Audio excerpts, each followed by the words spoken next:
Give it up for John Barbera! Thank you. I hope you guys heard the sirens earlier. It was announcing me, so that was really cool. Never heard sirens before until Brian. He's like, oh yeah, it's a tornado. I'm like, what? Are we safe? Is this okay? So very new to me. Before I get started with the training, what I wanted to talk about is something that if you don't understand this piece, the rest of the talk makes no sense to you. So I was born in Argentina. For those of you who don't know, that's South America, not Africa. The school system has failed you here. But I was born in Argentina. That means the white boy up here speaks Spanish. And I was there until I was about 7 years old. My dad decided to chase the American dream, hopped on a plane, flew all the way to New York. I knew the American dream was real when we got on the plane. They gave us a little pouch with a toothbrush, an airplane, and Crayola crayons. First time in my life I ever had Crayola brand crayons. I was like, damn, we're going to the promised land, right? So it was very exciting. Landed in New York, went through most of school in New York. I dropped out of high school around 11th grade. Did most of my schooling up there, worked up there, spent about 20 years there. Then I moved down to Texas. I've been in Texas for about 12 years. That's where I started my business, grew my business, started my family. So Texas has been very good to me. The reason I bring this up is because at the end of every event, after I teach whatever it is I'm teaching, I get somebody that comes up to me and says, great presentation, you did great. Where's your accent from? I'm like, the whole presentation, that's what you took away was my accent. So that's where my accent is from. It's all over the place, all right? So I hope that makes sense. I hope it doesn't bother you. You know, there's gonna be some New Yorker that comes out of me sometimes. I might curse, I'm not sure. I'm gonna try to hold it back, but you know, apologize ahead of time. Do I get a, oh, all right. So what is wholesaling? One time I had a privilege, I sat down with a lot of investors in San Antonio to get them started and everything. And I asked an investor what do you think is wholesaling? He's like, well, when a lady is around 68, maybe 72 years old, her husband probably died about a year ago. She has a house that they've lived in there pretty much their whole life. They have a bunch, I'm like, stop. Wholesaling in a very simple, nutshell way, it's distress. That's it. It's a distressed situation. Not a distressed house, not a distressed seller, a distressed situation, right? It could be a house. I bought many beautiful houses that were not distressed, but the seller needed to sell. That's what is wholesaling. You're finding somebody that needs to sell at below market value. The MLS doesn't make sense to them. They need to sell quickly. The house might be in excellent condition or it might be complete trash. It doesn't matter. This is why when we talk to sellers, I never talk about the house first. I don't care about the house. I care about the situation. So that's just to kind of, for anybody that's new, that's what you're looking for. And what the wholesale is, you find a buyer, fix and flip buyer, buy and hold investor, that is looking to buy a house that's below retail value so they can renovate it, keep it as a rental, do something like that. The difference between what you contracted at and what you sell it to them at is your wholesale fee. That's what a wholesale is. Now, a lot of the misconceptions is people get into wholesale and they say, I need to make 10 grand. Well, you're gonna make whatever the deal makes. Well, that's the concept I want you guys to understand. You gotta do whatever makes sense for the deal. If that's 5 grand, if that's 50 grand, and all in between. If you stick at 10 grand and you don't sell deals, it's because you're in it for the money, not in it to get the deal done. Focus on the deal, pay attention to the deal. So the old way of wholesaling, because I'm teaching you a new method, is doing random marketing. And for those of you that have done any type of wholesaling, you've probably seen this.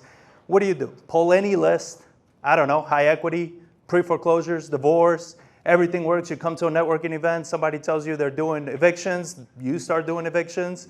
No rhyme or reason, just do all the marketing, direct mail, cold calling, door knocking, door hangers, throw shit at the wall, see what sticks, right? Lock up anything. Any seller that says yes to you, you're gonna lock it up. I nailed it, got it.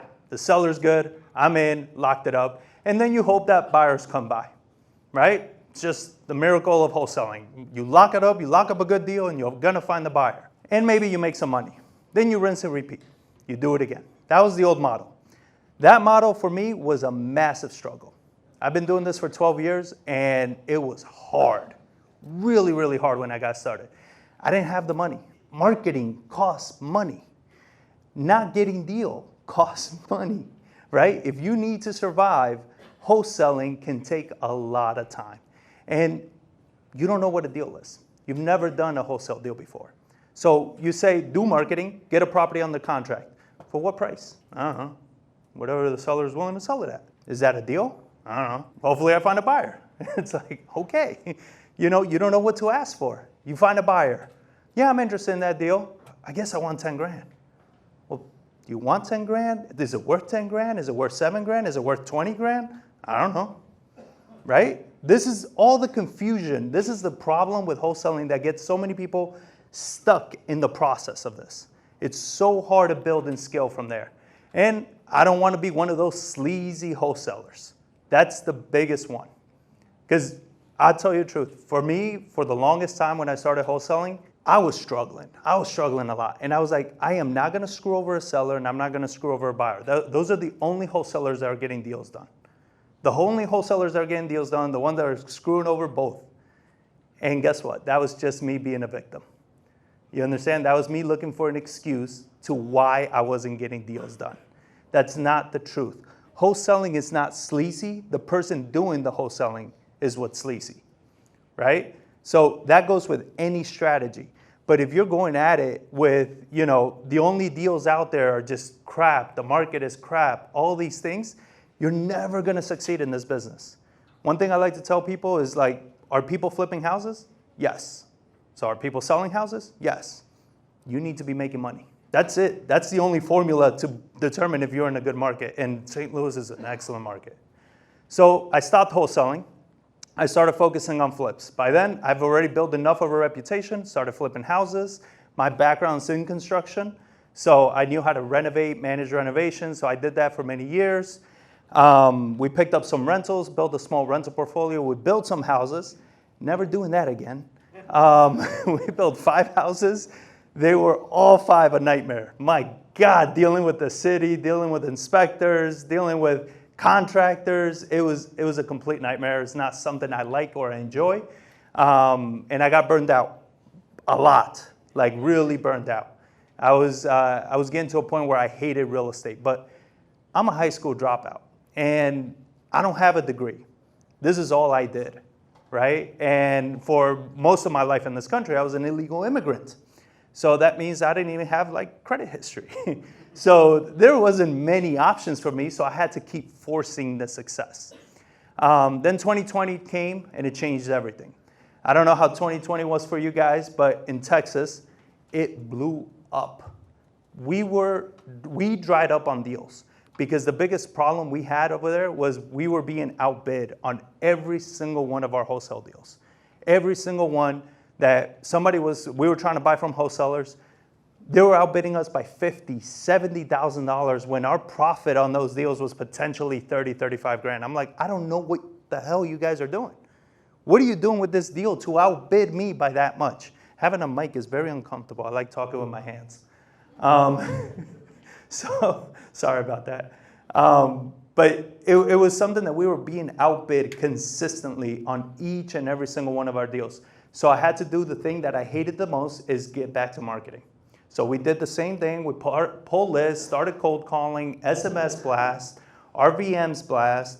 We are probably not the reason, but we definitely didn't help the situation for all the new regulations that's come down the line. We were blasting probably 8,000 text messages a day.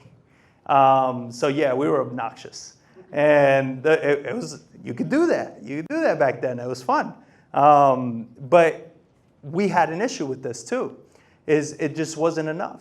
We went back to burning out. The deals were too small. We would hit dry spells. We'll get like 2, 3 deals. Yay, it's great. 15 grand, maybe 20 grand here. And then it's like no deals for 3 or 4 months.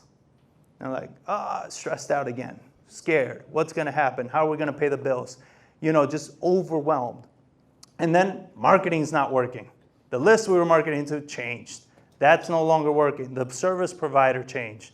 The company that we're using for cold calling, they changed the regulations. The text message company that we were using went out of business. We had a ridiculously high overhead. We had to get to 14 employees, and we were barely able to break like 40, 50 grand a month.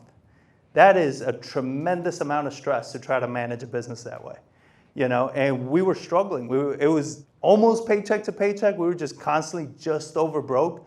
And sometimes we would use our credit lines to kind of float some of the bills until the next deal closed. So high stress, high stress. So much like an entrepreneur in Shark Tank, I was like, there's just got to be a better way, right? So that's where the epiphany came up. And I started asking questions. What list should I be pulling? Who determines what's a deal? What's the best marketing channel? How to run better numbers? And I started questioning everything I knew about wholesaling. Everything of how I picked up properties, how I analyzed properties, what made me such a good buyer versus somebody else, what made these people overbid on any property that I was getting. So I started formulating, understanding, trying to reverse engineer it. And that's where I came up with the Pryme Wholesaling Method. So I broke it down in 3 phases. Phase 1 is the foundation. The foundation is created just like a house, where if you have a strong foundation, the house can burn down, you can scrape it and rebuild the house on top of it, right? If you have a deep, strong foundation, you can build a massive property on top of it. And that's how you build a business. And those are the things that I was never taught. When I started wholesaling, they just said what I told you, the old way. Pull a list, do a ton of marketing, get a deal, hopefully you find a buyer, and hopefully you make some money. Right? That was the pattern. To me, that wasn't a business. So I put this method together. It's got 9 pillars, 27 modules of how it all breaks down. And I can't go over everything today because Brian is very greedy with the time, so he gave me very limited time. But what I did do for you guys is I'm creating a PDF with the whole breakdown, and you guys all get it for free. So just go in there. I'm putting some final touches. It's got the whole breakdown of the whole system that you guys can check out. So just get a picture of that. But the whole premise of this is not to tell you how to wholesale. It's to teach you how to think like an investor.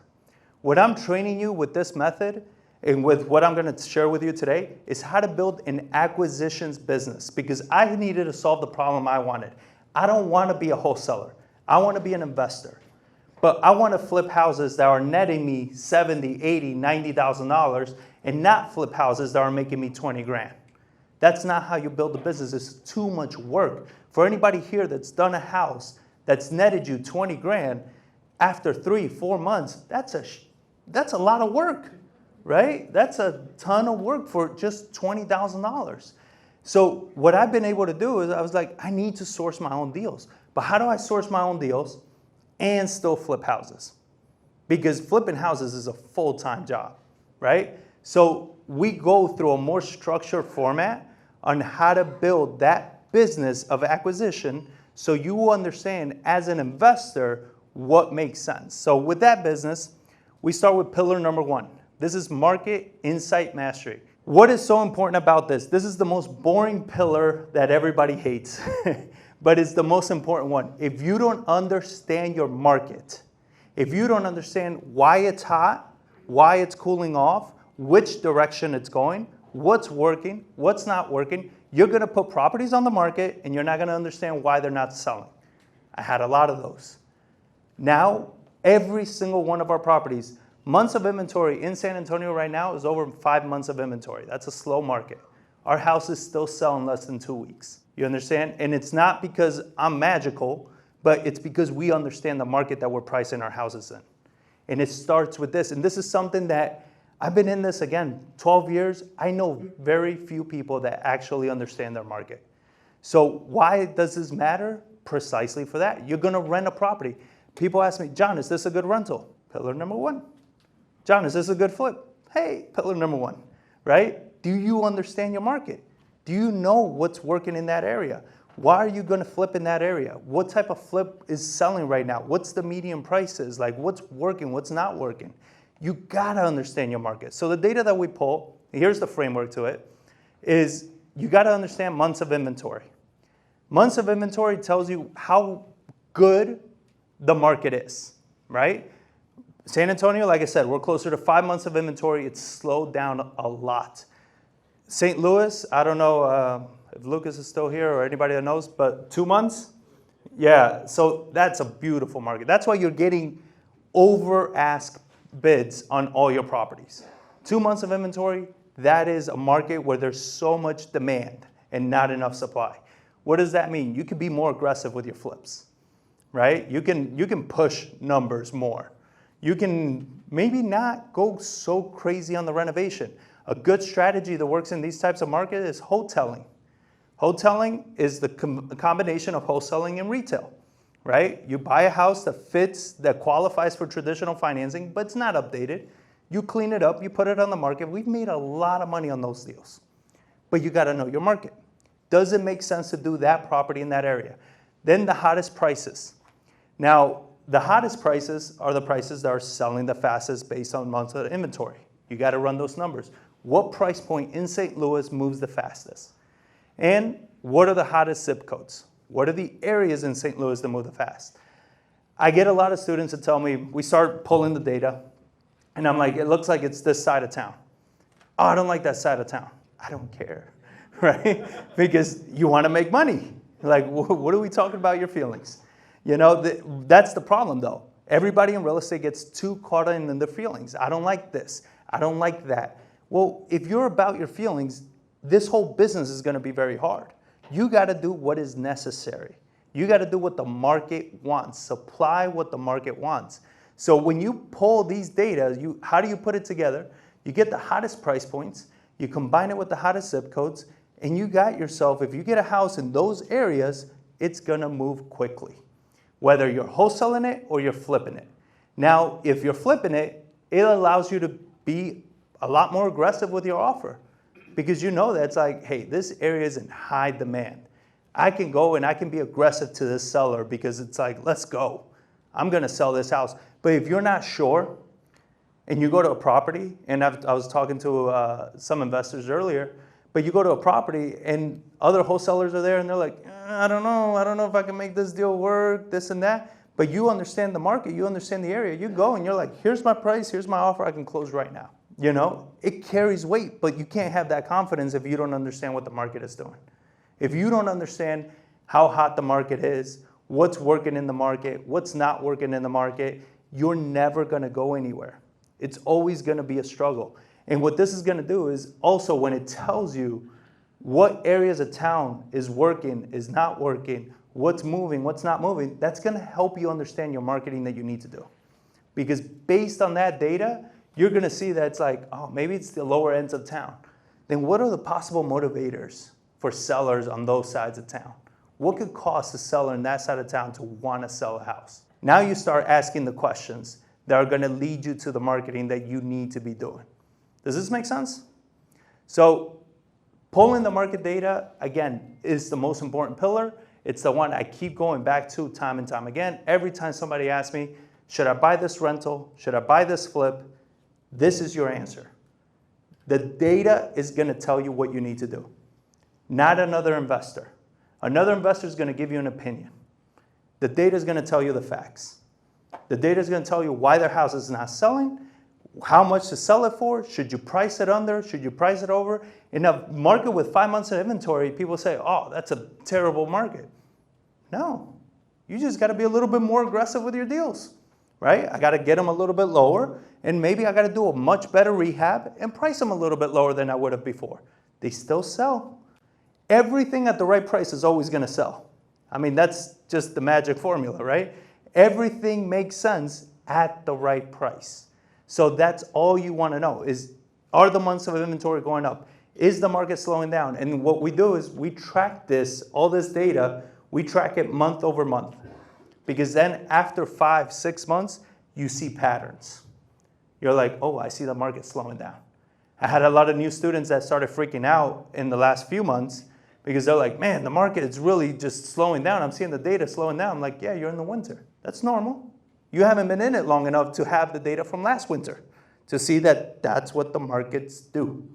When we price our rentals, if I get a rental on the market, let's say in October, because that's when I finish my rehab, I will set the lease for 18 months.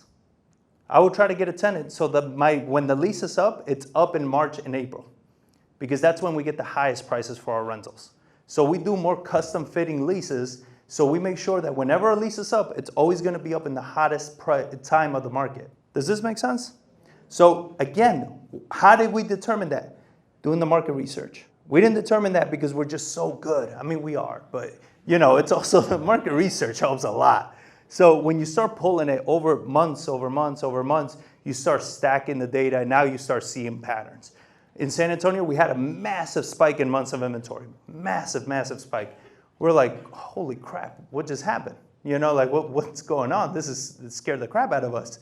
And it went up, I'm telling you, to 8 months of inventory. We were at below 3, and it shot up to 8 months of inventory. And we had properties mid-renovation. And we were like, we were headed into the winter months, which is some of the worst time to sell a house. So we got so scared. We were like, what the hell's going on? And it was just an influx of inventory that hit the market in the historic district of San Antonio. When I saw that, I was like, thank God. Because it is a bunch of inventory people don't want. The inventory that we had is properties that people always want. So we did not feel, everybody was freaking out, 8 months of inventory. We're like, yeah, let's go. Because we knew the data. We knew what we were doing. We knew what the market was doing. So it didn't scare us. It didn't do anything. And it helped us move better with our marketing as well. Because if you're doing any wholesaling direct to seller marketing, which is what I train people on doing, is direct to seller. If you're looking to do 10 to 15 deals, that's not what you're gonna get out of me. I don't train you how to do that. I train you how to do 2 to maybe 3 deals a month. But our average wholesale is 35 grand, and our average flip is 75 grand. And all of our flips are 20 to 30,000 renovations, right? Quick in and out. We cherry pick the best deals. My team is a team of 3, and we cross 150 grand a month consistently. You understand? Small, but powerful. And that's where I feel a lot of people need to start. You can always scale from there. There's a lot of people out there teaching how to do 10, 15, 20 deals a month. You can't start there though. You understand? You got to baby steps, right? Get 1 to 2 deals consistently. Build the consistent flow. And one of the things I train a lot, and some people don't like it, is that when you start with me, I tell you to stop flipping because it pulls your attention. It pulls your focus. You need to build an acquisition company first. Build the acquisitions, you'll never need a deal again. Since we've done this, there has not been a month that I've ever needed 20 grand. That's like, oh man, I can get 20 grand very quickly because of the information I pull, because of the data I have. So the data matters. Now, pillar number 2, strategic buyer arsenal. So on this one, why does this matter? Your buyers list, even if you're not wholesaling, that is your investors list. Every time the market turns in any direction, I pick up the phone, I speak to 4 or 5 of my investors, and I know exactly what's going on in the market. Because between all 5 of us, we're doing between 30 and 45 deals a month. By myself, I can't pull that data. I'm not gonna know what's happening in the market by myself because I'm not doing that many deals. On average, we do probably 4 to 6 deals a month. So I don't have that much data.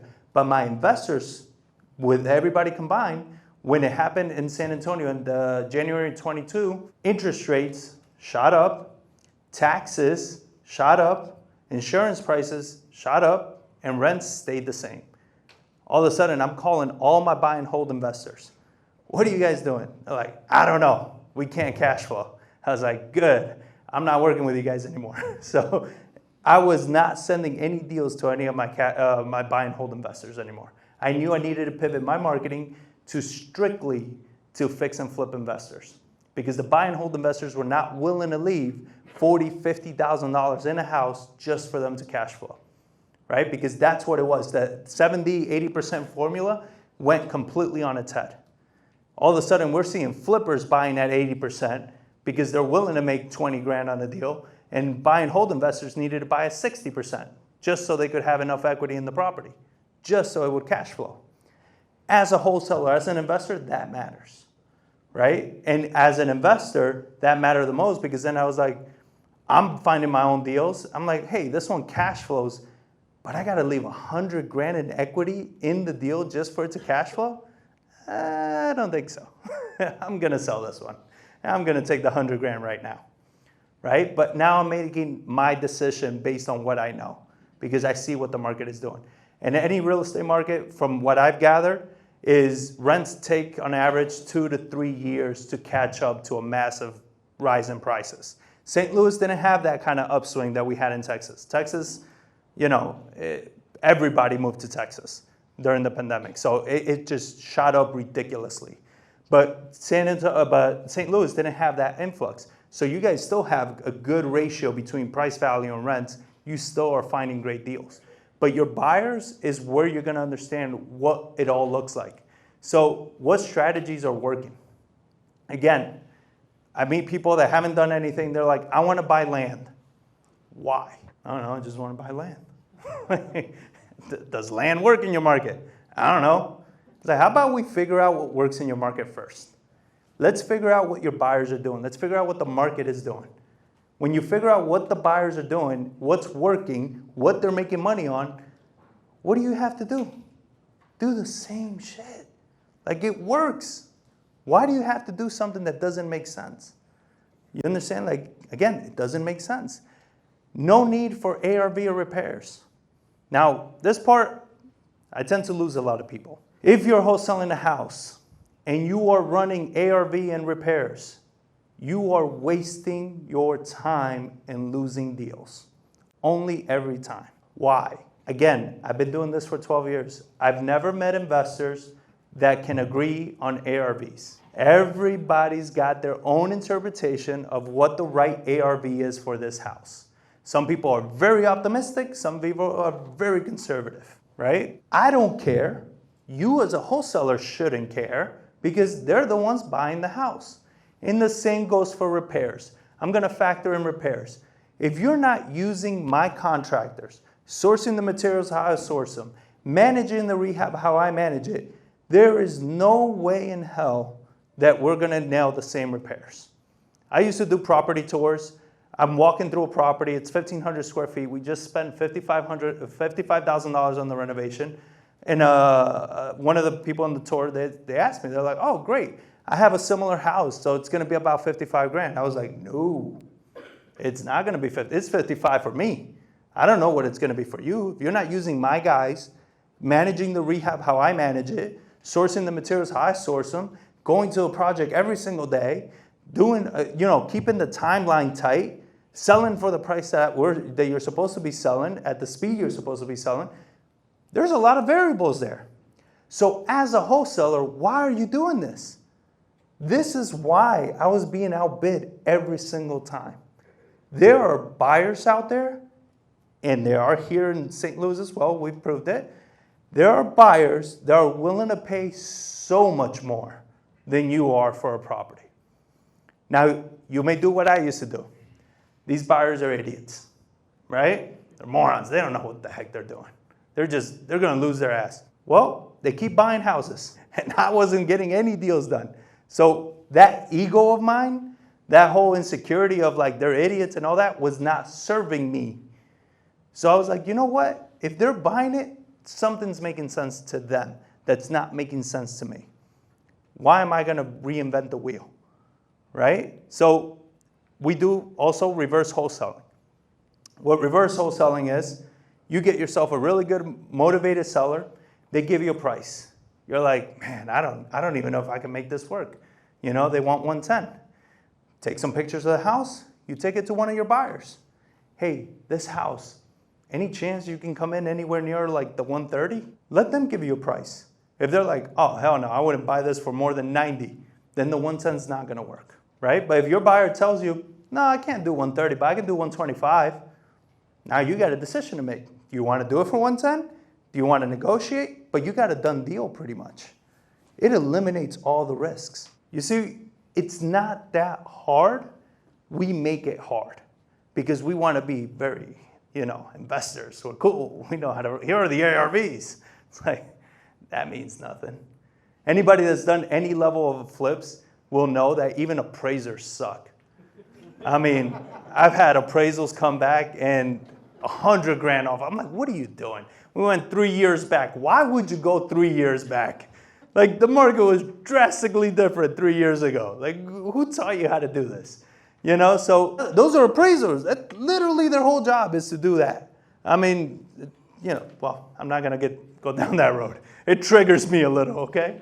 But that's the thing. Nobody agrees on these numbers. So I don't do ARVs. When I wholesale a deal, I don't say, hey, here's the ARV, here's the repairs. When they ask me like, well, what do you think the repairs are?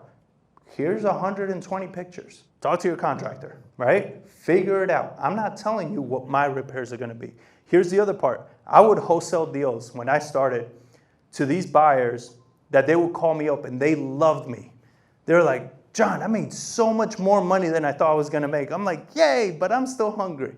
You know, like I am still broke because I only made 5 grand on this and you made an extra 20 grand on that deal.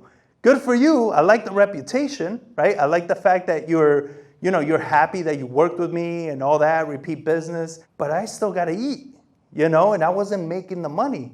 And I was like, but I'm not a sleazebag. I'm not one of these, you know, wholesalers that's going to take advantage of people. And then I started realizing these things. And when I started realizing these things, I was like, I'm not here to think for you. I'm sending you the property, sending you the pictures, giving you time to check it out. Do what you got to do. Take your contractor there, run your numbers, run your ARV. I don't know what the ARV is. Well, then you probably shouldn't be buying a house, right? Anybody that does less than 7 deals a year, you're going to have to get lucky and catch them at a time that they're buying. That's not a solid buyer. A buyer that does 7+ deals a year, they have contractors. They know what their numbers are.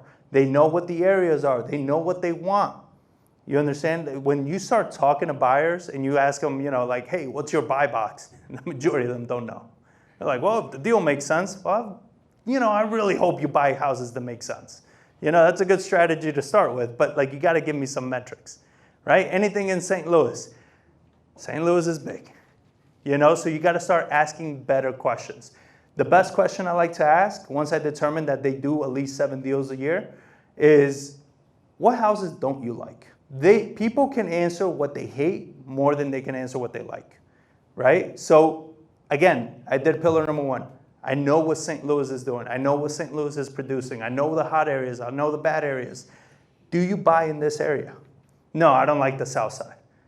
Why not? The houses are too old. They're too ghetto. They're this, they're that. Got it. Now I start narrowing down what their criteria is because they don't know their own criteria. What's the level of rehab?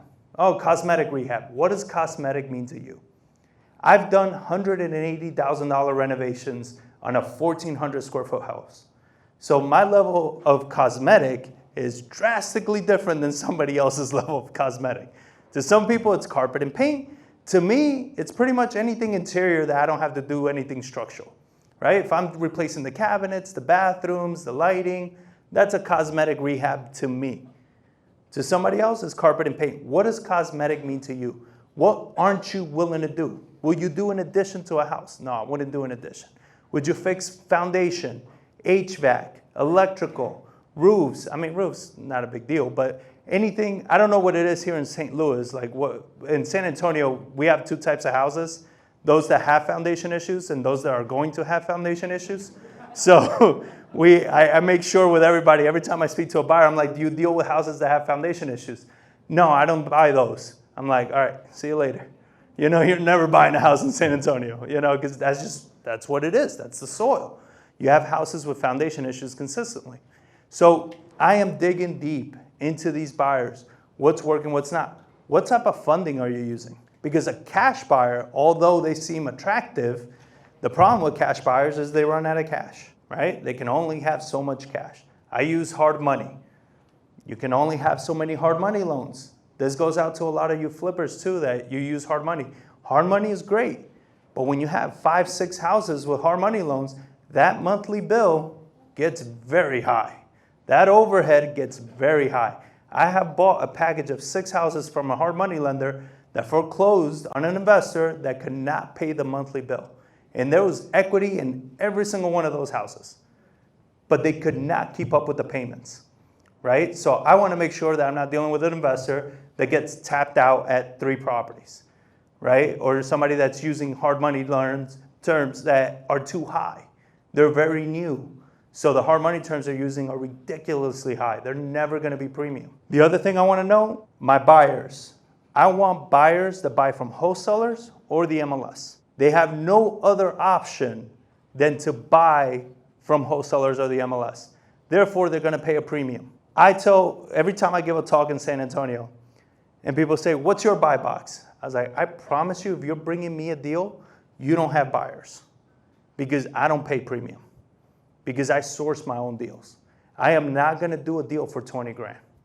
The minimum I want to make on a deal is 50K, and that better be a $20,000 rehab. You understand? That's me, because I source my own deals.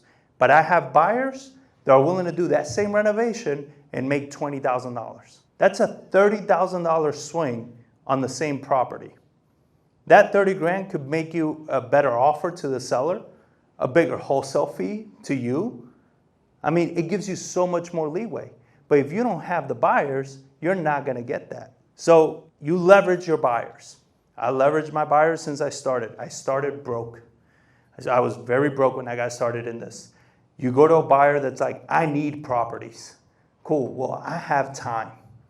How about you pay for marketing, I'll chase down the deals. Your buyers will pay for all of your marketing all day long because they want the deals. I did that for many years until I was able to build my own business. I leveraged my connections. I leveraged everything that I did. The way I found all my buyers was coming to events like this. And not coming to events like this to eat. Coming to events like this to network. All right? If I came here, I didn't speak to the people I already knew. I spoke to everybody I've never met before. And I'm looking for new buyers consistently. Always. They're one of my best buyers. I met him one time at an event. Never again did I see him at an event. It was just the one time that he decided to go because he just needed some deals that day. He's been my best buyer ever since. Most people did not even know about this guy because he never showed up. But because I show up at every single event and I talk to every single person that shows up, I had that leg up. So I was able to leverage that connection, and now he buys properties that are under 100 grand all day long because he does owner finance. That's his strategy. I have a whole marketing funnel just to generate deals for him. So why? Because every time there's a deal under 100 grand, he snatches it up, does not care how much I make. So building your buyers list, again, it's your investors list. It's what's telling you what strategies are working.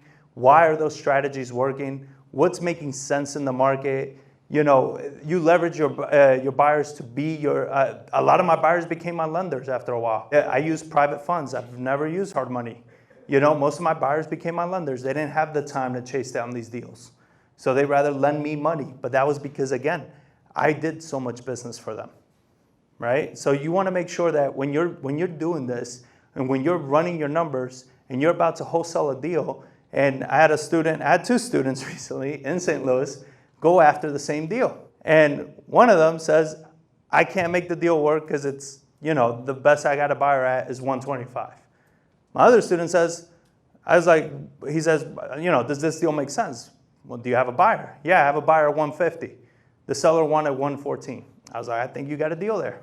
Same property. One made it a deal, the other one couldn't make it a deal. You see what I'm saying? Like, that was the power of the buyers. And it's what I tell these other students all the time, and what I tell everybody. You build your buyers list, you never stop building your buyers list. These 2 pillars are on the foundation for a reason. These 2 pillars are the ones that drive your whole business. All right? As long as you are known in the market, you are networking, you're building your buyers list, people know who you are, you know what the market is doing, you will never need a deal again. Because all I have to do is come in here, I talk to a few of you guys, I know what you're looking for, I know what's working in the market, I know what's moving, I know what's being overpriced. I understand all these things. Now I know exactly what area of town I need to focus my attention in. Every time I meet a new investor and they're trying to do marketing, and I'm asking them, where do you market? And they're like, St. Louis, St. Charles, Jefferson, here, there, over there. I'm like, bro, no. How successful are you? Well, I'm not. I'm like, not a surprise. You're spread way too thin. You start narrow, very, very narrow. So this is how you put it all together. You know, what market are you in? What's working? Who are your solid buyers? And then supply the demand, right? And this is exactly what I'm telling you right now. You build these two pillars. These two build your whole foundation. After this, whatever it is that you do is 10 times easier. As a fix and flipper, I flip we buy probably 90% of the houses we generate ourselves, right? That's why I do it, because I want big deals. I want good deals. But now I'm able to focus, and I'm really good at what I do. I dominate San Antonio. I dominate the foreclosure market, which is every time I tell people in San Antonio to do foreclosure, they're like, everybody does foreclosures. Not how we do it, because I can make 100, 150 grand a month on just foreclosures. I'm very good at what I do, but because I focus. They're like, why don't you go to Austin? Because I do San Antonio. Why don't you do, absentees? Because I do pre-foreclosures, right? I specialize. And when you start off, that's why a lot of you guys in here that don't have acquisitions, because you fix and flip, buy and hold, you don't do it because it's way too much work. Way too much work. This way, Rob, is this a lot of work? No. What's a complaint he's had is that he has too much time. It's a serious complaint. And it's not a brag, but it's like when you focus 3-4 hours a day. That's why I didn't name this presentation, make more money in less time, because it was catchy. Seriously, 3-4 hours a day. You do not need to spend more time than that. Because when you are laser focused on the market, laser focused on the marketing, laser focused on your buyers, you can keep making money. So easy to make money and so easy to make a lot of money. So I love this quote from Atomic Habits. I found it funny. I was talking to Brian because they're studying that book. But you don't rise to the level of your goals, you fall to the level of your systems. Everybody tells me all the time, John, I want to do 15 deals a year, 20 deals a year, 30 deals a year.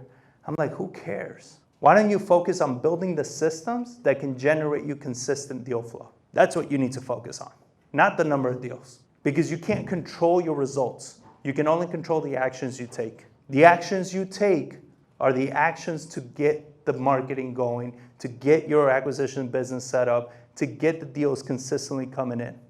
Those are actions you can control. The results come from those actions, but you can't control those. You have to take the right action to build the system. You have to build the system. You have to build the foundation. Then you go from there. Every time I get, what marketing should I do? Pillar 1, pillar 2. Where should I be marketing? Pillar 1, pillar 2. What should I be buying? Pillar 1, pillar 2. It's not that complicated.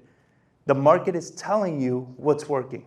It's telling you what it's willing to pay for. All you got to do is just jump in, supply the market. That's it. So if this is something that interests you guys, you can book a strategy call with me, not with a salesperson, and we'll see if this is even a good fit for you guys. I run a mastermind, and where I teach you the 9 pillars. It's not a standalone course. I don't believe in standalone courses. I don't believe there's a one-size-fits-all kind of strategy out there. This is a guiding course, and the mastermind is what takes you to that next level, right? It's how to implement it, how to do all that. So we all jump on the strategy calls about 30 minutes, and what I want to know is this even a thing for you? There's a lot of people that would like to do this but can't. They don't have the skills, they don't have the resources. You shouldn't be doing this. There's maybe another path to do it. So I don't offer strategy calls for free, but for everybody here, if you want to book a strategy call, go ahead, and I'll definitely hop on the phone with you. So with that, that's the end of my presentation. Let's do some Q&A, John. You got Yeah, yeah. So let's start off. Lucas, you got a question? I like it. Thanks, John. That was great. We're on the same boat when we dispo deals, right? On the wholesale side, we sell a lot of deals to rehabbers and landlords as well. And we don't provide the ARV or estimated rehab, but we've just been getting a lot of questions lately from investors about maybe wanting to see a little more on the marketing side. So we're kind of thinking about switching that strategy to provide a more like a full-blown marketing packet about the deal. Just wanted to get your thoughts on that versus providing minimal information. So the thing with that is like you guys run a completely different operation because you guys do volume. So the quality of your buyers and everything is going to be very different than for me that I'm looking to do 4 or 5 deals a month. So I build when I build my buyers list, I know my buyers one-on-one. I know all of my buyers. That's why dispo for me takes 20 minutes. All I have to do is I literally just text one of my buyers, hey, you buying right now? Yes. Are you buying in this area? Yes. I'll send you the property, a link of the pictures, the price, and the address. And they tell me if it's a yes or a no, right? So, but these buyers are ready to go.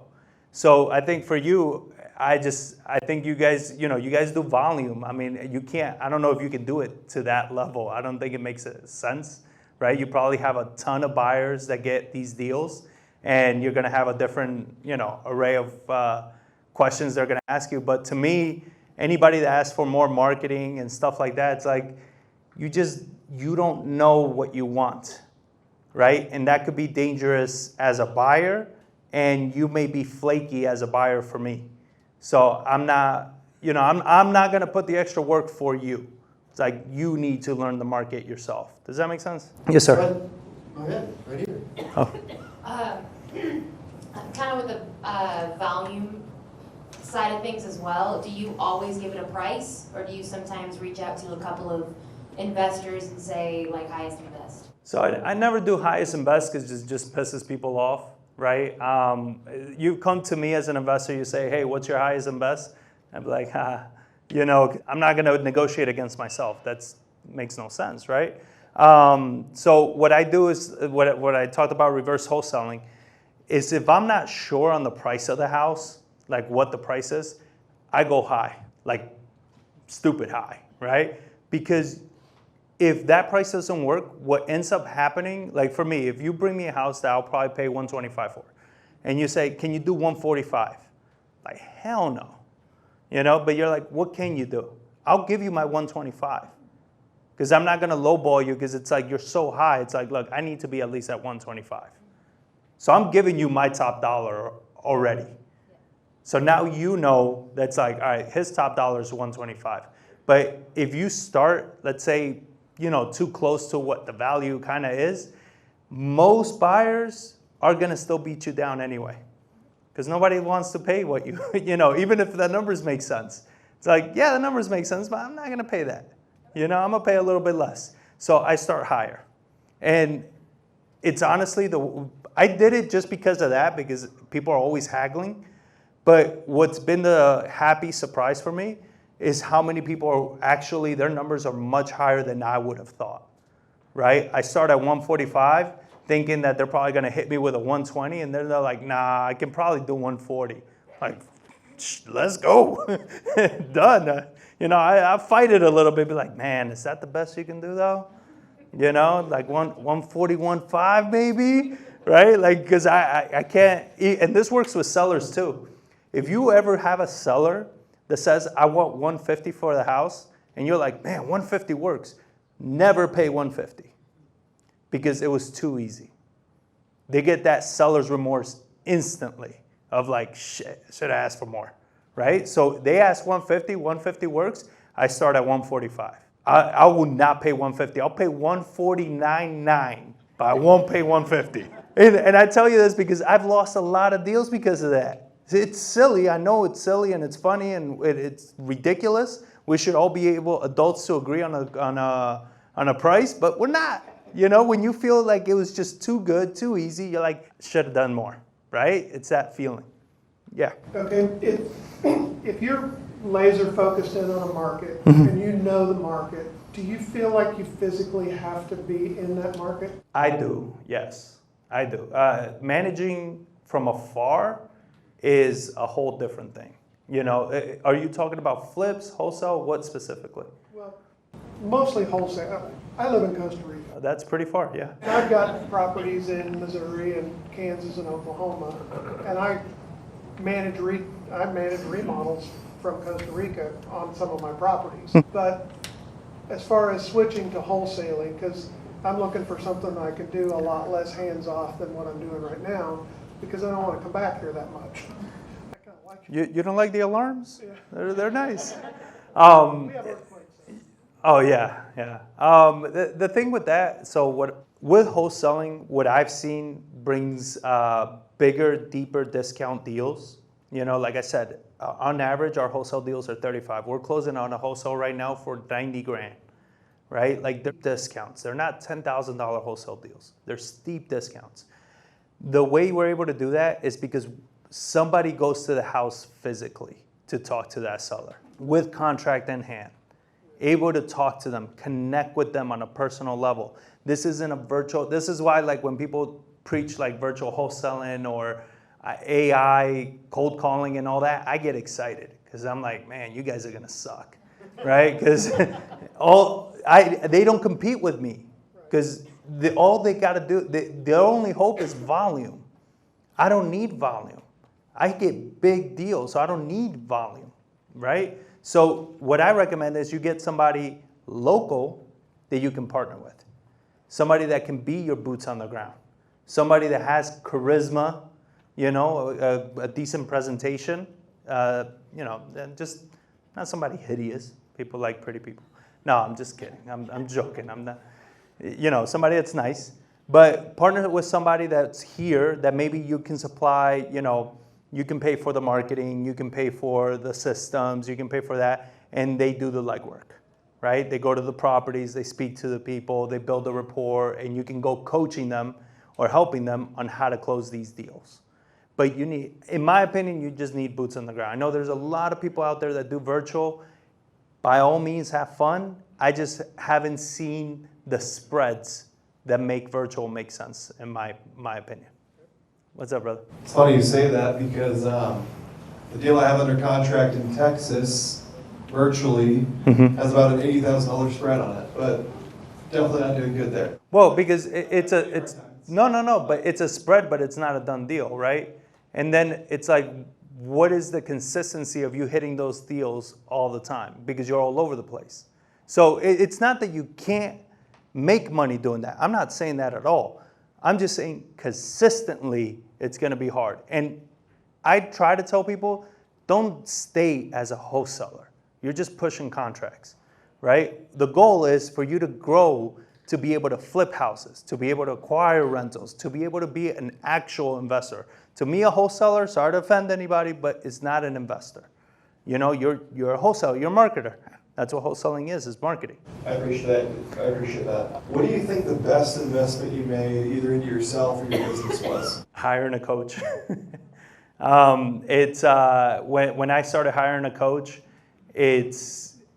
so here's why I dropped out of high school. I was a terrible student, like just really bad, really lazy, never paid attention, but I was really good at cheating. Like I cheated my ass off on everything. I was really good at it. And cheating is not encouraged in school, but is highly encouraged in entrepreneurship. If somebody's doing what you want to learn, go learn from them. You understand? So every coach that I've hired has more than 10x my business considerably. You understand? Like it's something but they got to be doing what you want. Don't hire a coach that just stands in the front of the room saying a really nice pitch that's like, yeah, I would love to be making 50 grand a month with working 3 hours. Maybe that's not the plan for you though. Maybe that's not the business model for you, right? What is it that you want first?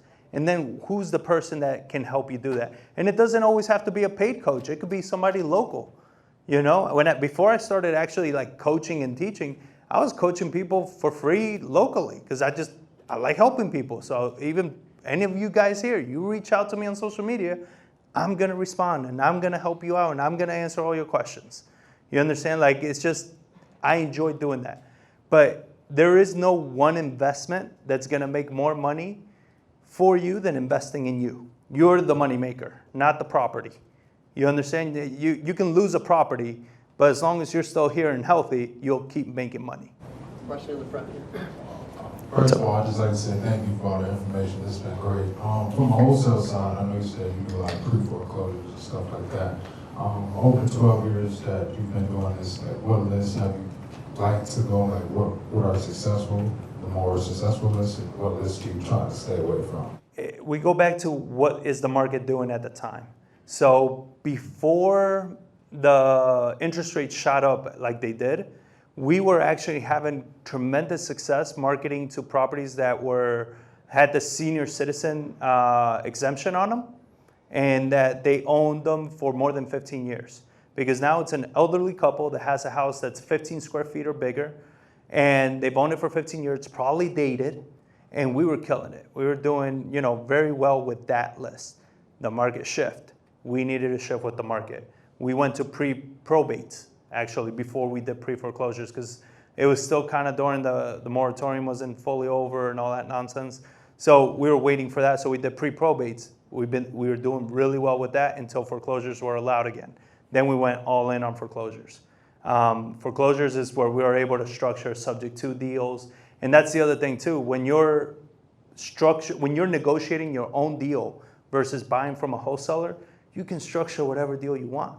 You want to do an owner finance, you want to do a subject to with the seller, you want to negotiate a better terms, you can do all that.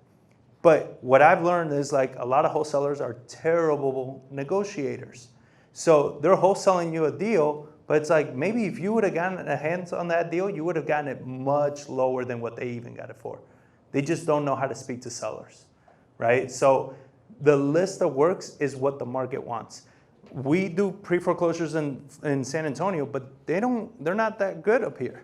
Right here, what we're doing is pre-probates, right? They're working very well, but until when? That's why whenever somebody asks me you guys, what list works? I'm like, don't ask that question. Because then when that list stops working, you're gonna need to call and ask me again, right? So learn how to do this, so then that way you always know what list to be pulling. Make sense? Hey, John, since you say pre-foreclosures is working in San Antonio, does that mean that, you mentioned the market is softening in San Antonio also, does that mean there's a lot more foreclosures coming in San Antonio? Correct. Yeah, what we started paying attention to is not just, the reason that foreclosures started working is before the banks, like pre-2020, we stopped doing pre-foreclosures in around 2018, because it was like the bottom of the barrel. People that were 3 years behind were starting to get foreclosed on. Right now, the banks are foreclosing on people after 4 months. So after 4 months, they owe very little for reinstatements. Those are some killer subject to deals that we can negotiate. You understand? Because now I reinstate the loan for $4,000 or $5,000, and I take over those payments.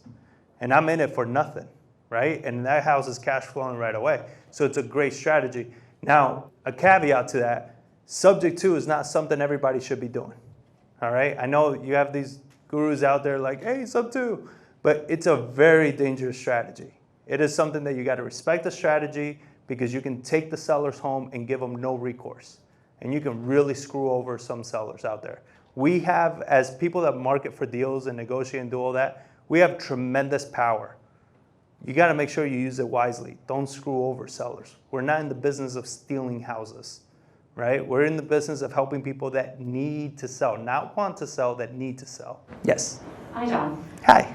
So I have noticed that people that are wholesaling, doing acquisitions, the vast majority are men. And I don't tend to get intimidated very often, but can you give some advice and feedback to a woman who is interested in wholesaling, how they can take an advantage, etc.? So in my experience, women are much better. Hands down. Because the best strategy that I teach for marketing, especially when you're starting off, is cold calling. A woman's voice is less threatening than a man's. People are more willing to open up to a woman than they are to a man, 10 out of 10 times. I had acquisitions people in my office that were women, and my God, their close rate was ridiculous. I was like, this is sexist, and it's just what it is. Like, there's so many men out there that when a female's voice comes in, it's a whole different perspective, right? It's softer, it's nicer. That's why when I train people on cold calling, I'm like, don't be this, especially if you're a very serious person. I had a cold caller once in my office. Hey, my name is Randy. Do you want to sell your house? I'm like, bro, Wake the fuck up. You know, it's like you got to be very perky because you got to seem non-threatening when you're on the phone, right? You got to be enthusiastic so they're excited to talk to you. And women just have that more naturally. Whenever I coach a lot of couples, and it's always the same thing. It's like the woman doesn't want to call. I'm like, ooh, but if you did, you'd be a lot more successful than your husband. You know, because it's just that I think women have a massive advantage in this business.